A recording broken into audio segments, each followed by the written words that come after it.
Alright guys, in today's video, I'm going to help you optimize the most important thing you do in your whole life, which is breathing.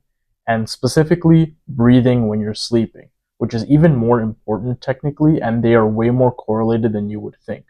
I'll start with some of the basic stuff that you've probably seen online, but I'm also going to break it down into different steps of what to do during the day, before sleeping, during sleeping, and then also some health checks if none of this is working for you, which could actually save your life, or just explain why you're not seeing progress in the gym, why your cognition is suffering, and why you're always tired.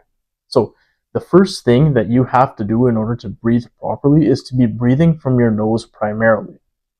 I'll explain you how to do this shortly, but it's insane how just simply breathing through your nose will have such a big impact on almost every aspect of your life. So I could make a whole dedicated video just on the benefits and explain in detail why they are what they are, but I'm just going to list them off quickly so you understand how important this is. So nose breathing can help you be more alert, it'll improve your cognition, it'll clear up a lot of your brain fog, it can even help make you more attractive and like give you a jawline and make your face shape more attractive. It'll help regulate your blood pressure. It'll help balance your hormone profile, so it'll help boost your testosterone and like lower your cortisol. And all of this, leads to whatever improvement testosterone gives you, like muscle growth, drive. It'll also help you with better pumps in the gym and improved morning wood and erections. And if you aren't getting regular morning wood, then you definitely need to be paying attention. And if you watch my last video, you'll probably know that the reason why nose breathing increases your frequency of morning erections and the actual quality of them is because it increases nitric oxide levels, which kind of just helps your blood vessels expand. On top of that, your nose naturally will filter and humidify the air that you take in, which gives you better oxygenated blood, and then this will enhance your endurance, your recovery. It'll drastically improve your sleep, also because nose breathing will activate your parasympathetic nervous system, which will help keep you calm, reduce anxiety. It'll also significantly reduce your snoring and then the risks of sleep apnea, which I will talk about in the later part of this video towards the end, which just makes you have a much more restful sleep and everything that comes with sleep, which you probably already know is very important, just gets enhanced by nose breathing. So if you struggle with any of these things, so you struggle with putting on muscle, you struggle with being focused all day, this could be the root cause, right? Your sleep, and specifically how you breathe when you sleep, could very well be the root cause for why you're feeling these things. So first we have to start with what you're doing during the day, right? During the day, you have to consciously be putting in an effort to be breathing from your nose, even if that's not how you normally breathe, right? Mouth breathing is not natural, so you have to consciously fix this because you've been doing it for so long. So you can be putting reminders on your phone, or you can be putting sticky notes everywhere, whatever you have to do. Just make sure you have that in your mind, that you know how important nose breathing is. Now, for a lot of people, even if they put the conscious effort towards this, their noses are still blocked throughout the whole day, and that's like kind of a sound I used to do a lot when my nose was blocked, and I would try to not breathe from my mouth. And the first thing you have to do is know that just avoid forcing your nose to open up by blowing a lot of air through it. When you're taking when you have a blocked nose, or you're trying to clear your sinuses and you use the tissue, don't just blow extremely hard. Instead, what you have to do is try and keep yourself a little distracted from something else. When you try and focus on nose breathing, it ends up actually being a little bit harder.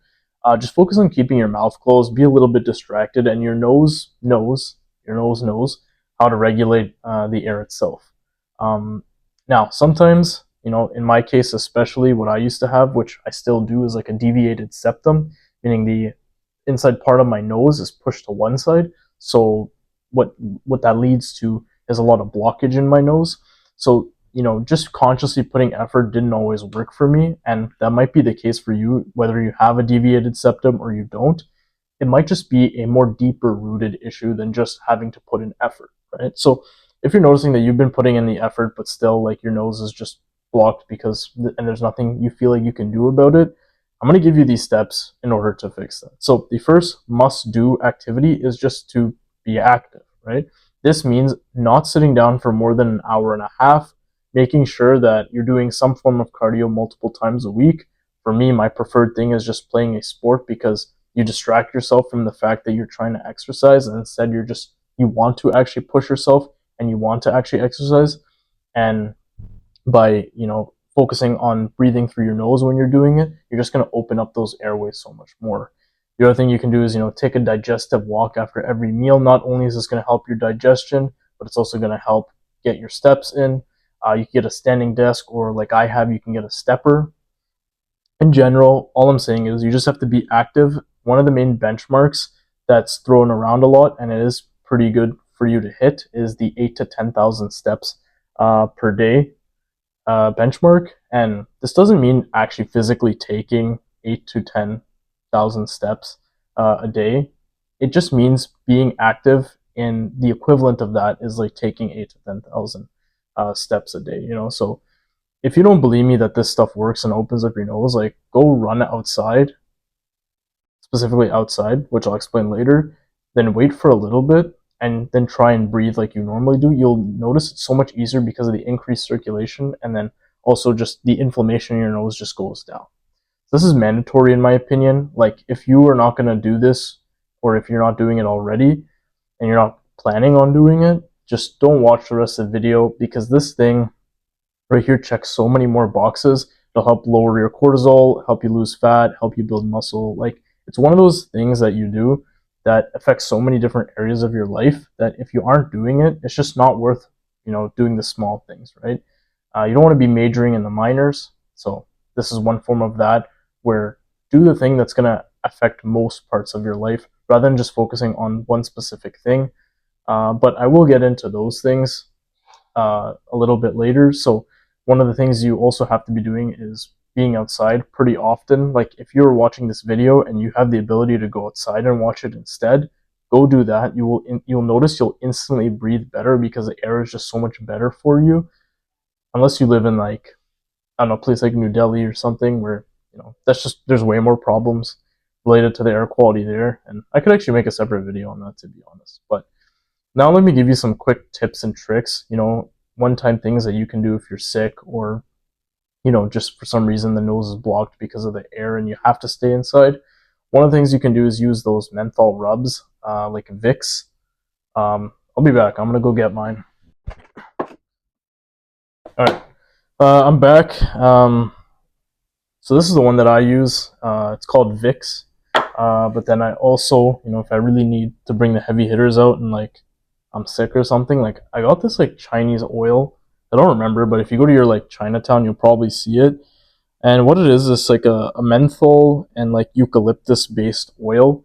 And you just put a little bit on your nose on each side, and don't get in your eyes because that's just gonna burn. You'll notice it instantly will open up your nostrils. This stuff has saved me a lot. I was sick. The other thing that you can do is get a neti pot. I'll actually just go bring mine too. So this is the other thing. It's the neti pot that I was talking about. This thing is super useful. I use it a lot when I'm sick, and then I just use it in general too, sometimes before sleeping. And what it is you fill it up with distilled water. So something like not just regular tap water. Make sure you boil the tap water first, then you let it cool, and you fill it up in here. And oftentimes when you buy a neti pot, you're given these salt packets as well. And then all you have to do is you just plug it and you put your nostril here, and the water will flow through your nasal passage and then down out the other side, which effectively just opens it up and clears it. I'm going to link another video up top. I made like a quick YouTube short about this, so you can check that out if you actually want to start using one. But that's also super effective to get your airways to open up. The other thing that you can do is actually use nasal strips. And I'm going to show you how you can actually make your own instead of having to buy the really expensive ones that you see online. All right, so for the nose strips, what you can do is you can just buy them online. But in my opinion, making these custom ones is so much better because not only are they like a few cents, they barely cost anything, but also you can kind of customize them for your nose in case you have like a messed up one, kind of like I do. And so all you need, because why it's so cheap, is all you need really is two things. One of this is this transport tape, this 3M transport tape. it's like the medical tape that they use, so that like when you put it onto skin and you pull it off, it doesn't actually hurt. Like it'll come off pretty easily. All you need to do is, if you have like a larger roll like this, I would suggest just splitting it in half like that, and then you get something, a strip that's like this wide that you can put over your nose. And then the only other thing you need is just a piece of plastic. I kind of have one just like this. Just need a piece of plastic that's like kind of flimsy. In this case, what I'm using here is just a gift card that I like kind of cut up into the shape that fits the best for my nose. And then all you have to do is just place it in the middle and then place it over the bridge of your nose and just pull it down and press for a little bit. And there you go. Like, I kind of feel like keeping this on for the rest of the video, but I won't. But it's super good because it's fit kind of perfectly for how I want it. And then the other thing is it's extremely cheap, and all it's doing is it's taking that flimsy plastic, which the plastic wants to be straight, but we're bending it over my nose bridge, so then it pulls the tape along with it, which just opens up my airways here. So if I like pull this up, you'll see like all it's doing, all it's doing there is it's opening up those airways when they kind of collapse. I kind of feel like and you'll notice when I take it off now, I want to keep this for the rest of the video, but when I take it off, that's what it's doing right there, but it doesn't actually hurt. So that's extremely useful in my opinion, especially if you do it before you go to sleep. You apply it, and then when you sleep, your nostrils are kind of expanded. And then the other thing is, it might look a little bit goofy, so if you're on like a flight or something, what I like to do is just keep like those branded ones because they look a little bit more professional. I just keep one of those with me if I'm like on a flight or something and I need to put it on quickly and I don't want to like bust out the tape and like a piece of like card or anything like that, just for the convenience sake. But honestly, I prefer these ones over the ones that you buy. All right, so this is me in the future because I realized that the audio on the next few clips was kind of messed up. Let's make sure it's good now. Okay. But one thing that I wanted to talk about is like another reasons why this tape is so good, not just because it's cheap and it can be used for custom nose strips, is because you can just use it as mouth tape as well, so that at night you're not opening your mouth and breathing through and instead you're breathing through your nose. So it would just look something like, or you can actually open your mouth too. You can open your mouth too, in case you actually do need to breathe so that you're not dying.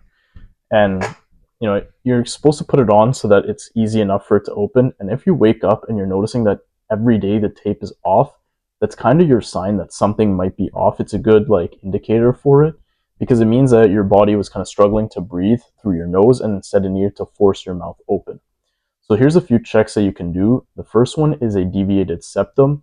And for the most part, you can kind of tell if you just have one, but also you can just go to the doctor and get it diagnosed. And a lot of the times you can live with a mild case of a deviated septum, but the doctor also might suggest surgery if it is that bad. But just make sure you do your research first, because it is a surgery that can be a little hard to recover from, and it does have complications. So make sure you're doing all the steps that I said beforehand, because even for myself, a deviated septum was a huge problem for me. It messed up my sleep. I'd always wake up tired if I didn't, do the proper things like be active the day before and make sure I'm breathing through my nose throughout the whole day. But now, since I've implemented these fixes, I don't actually need to get surgery like the doctor suggested not to. So it's something that you can live with. The other thing that you need to check if you are snoring like crazy and you are gasping for air at night and you just wake up tired even after you've slept 8 hours or more is if you have some form of undiagnosed sleep apnea. So sleep apnea is where your airways will collapse during your sleep and your body will literally choke. Sometimes it could be multiple times an hour and you won't always remember it, but your sleep quality will go to trash. Your cortisol is going to skyrocket and your testosterone is going to tank. And the other thing is you're going to stay inflamed and tired all day. So what you can do to get this actually diagnosed first, because that's the first step, is to get a sleep study. That can be in the clinic with an overnight test, or that can be with a take-home test. A lot of the times, if you have insurance, it will cover it. So make sure you're checking that first as well. And then once you're diagnosed, you can get a treatment. A lot of the time, it's going to be with a CPAP machine that'll force air into your nose. It could be with a nasal expander, and it can also be with some dental procedure, like maybe getting your tonsils removed or something like that. A lot of the times, some guys can even get it fixed by just losing fat around their necks and improving their posture and their breathing habits, when just also implementing the things that I've talked about before in this video. All right, so I just wanted to give a quick overview of everything that I've talked about here. So first thing is you got to make sure you're staying active, because the movement that you're doing will help open up your nasal airways, and also it'll help train your nasal breathing. The other thing is, if you're noticing, once in a while your nose is still blocked, or you just weren't able to be as active that day, you can use the neti pot, you can use the menthol rub, or you can use the nasal strips to clear and then open up your blocked nose. The other thing is, at night you can use mouth tape to prevent mouth breathing, and then if you notice that it's very hard to sleep with the mouth tape, or it's coming off every day and you are snoring still, you can go get a sleep study, and that can rule out if you have sleep apnea or not, and it can help diagnose the problem itself, so that you can actually figure out what this problem really is and get to the bottom of it, because it is something very serious that you need to look at. To end this video off and give you guys a little bit more value, I'm going to give you some sleeping tips that have really helped me. So the first one is if I ever need to go to sleep for much longer and I'm just having a hard time, taking some magnesium glycinate, in my opinion, is much better than the melatonin, especially if you're deficient in magnesium through your regular diet. The next thing is, if you need to be awake for a certain time, instead of just setting an alarm for that time, you should set 2 alarms. One, which is 9 to 10 hours before you need to wake up, and then the time you actually need to wake up. That way, once that alarm hits, the first one, you know you have to be in bed, because you have to give yourself a little bit of time to actually fall asleep, since, going in bed doesn't mean you're actually just going to be falling asleep right away. The next thing is, to actually help you sleep and not wake up super early, either you get blackout curtains or you use something like a sleep mask over here. And what you want to do is, sometimes you want to actually just tie the sleep mask from the back so that it actually sticks snug to your face. Last tip that I have for you is, if you have pimples or you have acne or skin problem, one of the things that can make it worse is the bacteria from yesterday, from your hair, from your skin, that's on your pillow that gets back onto your face. And so in this case, what you can do is you can use a t-shirt as a pillow cover. That way you get 4 uses out of it. You get to flip it in the back, then you get to flip it inside out, and then you get to flip it one more time. And you're going to have a clean surface, and you don't have to do as much laundry. And I'm telling you, this thing works really well to keep your hygiene in check. If you guys enjoyed the video or helped you in any way, I'd really appreciate a comment or a like down below, because it helps me realize what you guys actually want and what you guys actually get value out of. That way I can just help you guys as much as possible, because I know for me personally, YouTube has helped me quite a bit throughout my life, and so it's just a way that I can kind of return the favor.